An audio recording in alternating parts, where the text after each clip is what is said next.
आइए भक्तों, आज सुनते हैं शनिवार व्रत की कथा। तो एक बार बोलिए प्रेम से शनि महाराज की जय।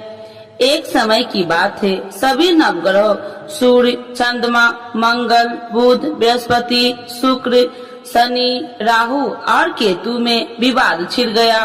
विवाद का कारण था कि इनमें से सबसे बड़ा कौन है। कोई निर्णय न होने पर सभी देवराज इंद्र के पास निर्णय कराने पहुँचे। इंद्र किसी एक का पक्ष नहीं ले सकते थे, इसीलिए उन्होंने निर्णय देने में अपनी असमर्थता जताई। परंतु उन्होंने उन सबको पृथ्वी पर राजा विक्रमादित्य के पास जाने की सलाह दी, क्योंकि राजा विक्रमादित्य अति न्यायप्रिय थे।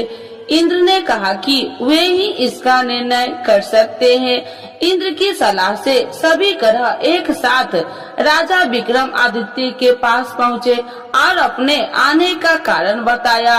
राजा इस समस्याओं से अति चिंतित हो उठे, क्योंकि वे जानते थे कि अगर उन्होंने किसी एक को बड़ा बताया तो बाकी ग्रह कुपित हो उठेंगे।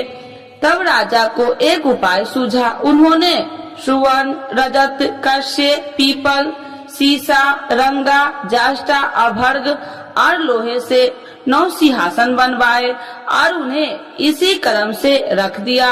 राजा विक्रमादित्य ने उस सब से निवेदन किया कि आप सभी अपने सिंहासन पर स्थान ग्रहण करें।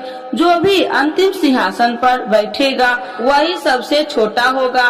लोहे सिंहासन सबसे अंत में था, इस अनुसार लोहे सिंहासन पर बैठने वाला सबसे छोटा होगा।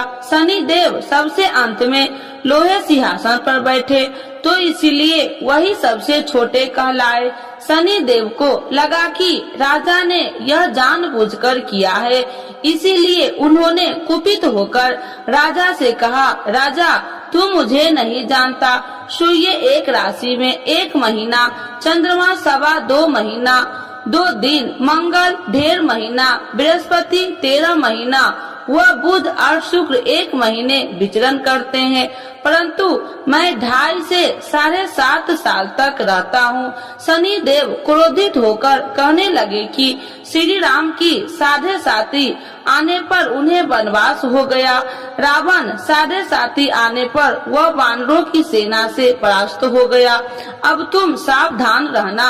ऐसा कहकर शनि देव वहाँ से चले गए। इसके बाद अन्य देवताओं ने भी वहाँ से प्रस्थान कर लिया। कुछ समय बाद राजा की 7.5 आई, तब शनि देव घोड़े के सौदागर बनकर वहाँ आए। किसी ने राजा को सूचना दी कि कोई घोड़े का सौदागर आया है तथा उसके पास जो घोड़ा है वह बहुत बढ़िया है। राजा ने यह समाचार सुनकर अपने अश्वपाल को उस सौदागर से घोड़े खरीदने का आदेश दिया। अश्वपाल ने कई अच्छे घोड़े खरीदे। वह एक सर्वोत्तम घोड़े को राजा को सवारी हेतु दिया। राजा जैसे ही उस घोड़ा पर बैठा, वैसे ही वह घोड़ा भागकर वन की ओर चल गया। वन में काफी अंदर पहुँच वह घोड़ा गायब हो गया और राजा भूख प्यास जंगल में भटकता रहा। भटकते भटकते राजा को बेहद प्यास लगी। तब एक ग्वाले ने उसे पानी पिलाया। राजा ने प्रसन्न होकर उसे अपनी अंगूठी दे दी। वह अंगूठी देकर राजा आगे चल दिया और एक नगर में पहुंचा। वहां उसने अपना नाम उज्जैनी निवासी बीका बताया। वहां एक सेठ की दुकान से उसने जल इत्यादि पिया और कुछ विश्राम भी किया। भाग्यवश उस दिन सेठ की बड़ी बिक्री हुई। सेठ खुश होकर उसे खाना खिलाने के लिए अपने साथ घर ले गया। वहाँ उसने एक खूंटी देखी जिस पर एक हार टंगा था। राजा ने देखा कि खूंटी उस हार को निगल रही है और थोड़ी देर में पूरा हार गायब हो गया। सेठ ने समझा कि बीका ने हार चुरा लिया। उसने बीका को कोतवाल के पास पकड़वा दिया। फिर राजा ने भी उसे चोर समझकर उसके हाथ और पैर काट दिए। वह चैरंगिया बन गया और नगर के बाहर फिकवा दिया गया। वहाँ से एक तेली निकल रहा था। उसे राजा पर दया आई और उसने बीका को अपनी गाड़ी में बैठा लिया। वह अपनी जीभ से बैल को हाँकने लगा। उस काल राजा की शनि दशा समाप्त हो गई। वर्षा ऋतु आने पर राजा मल्हार गाने लगा। तब वह जिस नगर में था वहाँ की राजकुमारी मन भावनी को वह इतना भाया कि उसने मन ही मन प्रण कर लिया कि वह उस राग गाने वाले से ही विवाह करेगी। उसने दासी को राग गाने वाले को ढूंढने के लिए भेजी। दासी ने बताया कि वह एक चौरंगिया है, परंतु राजकुमारी न मानी।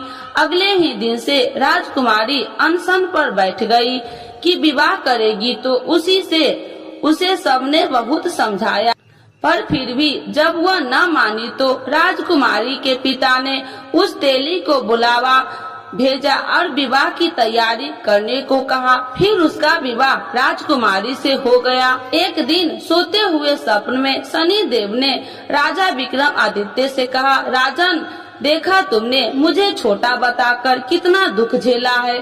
तब राजा ने उनसे क्षमा मांगी और प्रार्थना की, हे शनिदेव, जैसा दुख मुझे दिया है किसी और को न देना।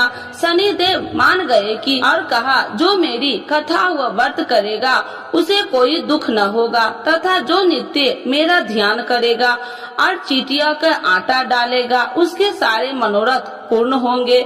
साथ ही शनिदेव ने राजा को उसके हाथ पैर की वापसी दे दिए। प्रातः आँख खुलने पर राजकुमारी ने जब राजा को देखा तो आश्चर्यचकित रह गई। बीका ने उसे बताया कि वह उज्जैनी का राजा विक्रम आदित्य है। सभी अत्यंत प्रसन्न हुए। सेठ ने जब यह सुना वह पैर पर गिरकर क्षमा मांगने लगा। राजा ने कहा कि वह तो शनि देव का कोप था, इसमें किसी का कोई दोष नहीं। सेठ ने फिर भी निवेदन किया कि मुझे शांति तब ही मिलेगी जब आप मेरे घर चलकर भोजन करेंगे। सेठ ने अपने घर कई प्रकार के व्यंजन से राजा का सत्कार किया। साथ ही सबने देखा कि जो खूंटी हार निकल गई थी वही उसे उगल रही थी। सेठ ने अनेक मनोहर देख राजा का धन्यवाद किया और अपनी कन्या श्री कन्वरी से शादी करने का निवेदन किया। राजा ने सहर्ष स्वीकार कर लिया। कुछ समय पश्चात राजा अपनी दोनों रानियां मन भावनी और श्री कन्वरी को उज्जैनी नगरी के लिए निकल पड़े।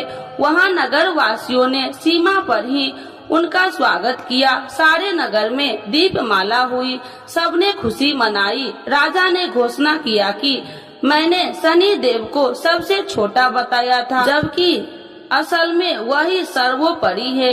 तब से सारे राज्य में शनि देव की पूजा और कथा नियमित रूप से होने लगी। सारी प्रजा ने बहुत समय खुशी और आनंद के साथ बिताया। जो कोई शनि देव की इस कथा को सुनता है या पढ़ता है उसके सारे दुख दूर हो जाता है। तो एक बार बोलिए प्रेम से शनि महाराज की जय। आरती श्री शनि देव की जय। जय श्री शनि देव भक्तन हितकारी, सूरज के पुत्र प्रभु छाया महतारी। जय जय श्री शनि देव भक्तन हितकारी, सूरज के पुत्र प्रभु छाया महतारी। श्याम अंग वक्र दृष्टि चतुर्भुजाधारी, श्याम अंग वक्र दृष्टि चतुर्भुजाधारी। नीलांबर धार नाथ गज की असवारी, नीलांबर धार नाथ गज की असवारी। जय जय श्री शनि देव भक्तन हितकारी, सूरज के पुत्र प्रभु छाया महतारी। क्रीट मुकुट शीश सहज दीपत है लीलारी, क्रीट मुकुट शीश सहज दीपत है लीलारी। मुक्तन की माल गले शोभित बलिहारी, मुक्तन की माल गले शोभित बलिहारी।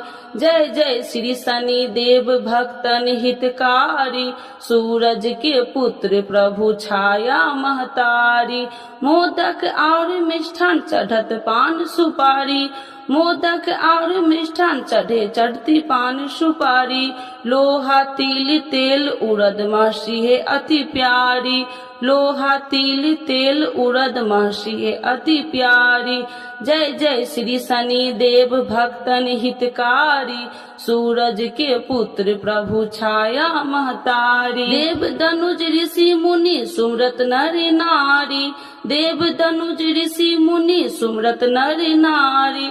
विश्वनाथ धरत ध्यान हमें शरण तुम्हारी, विश्वनाथ धरत ध्यान हमें शरण तुम्हारी। जय जय श्री शनि देव भक्तन हितकारी, सूरज के पुत्र प्रभु छाया महतारी। एक बार बोलिए प्रेम से शनि देवता की जय, छाया माता की जय, सूर्य भगवान की जय।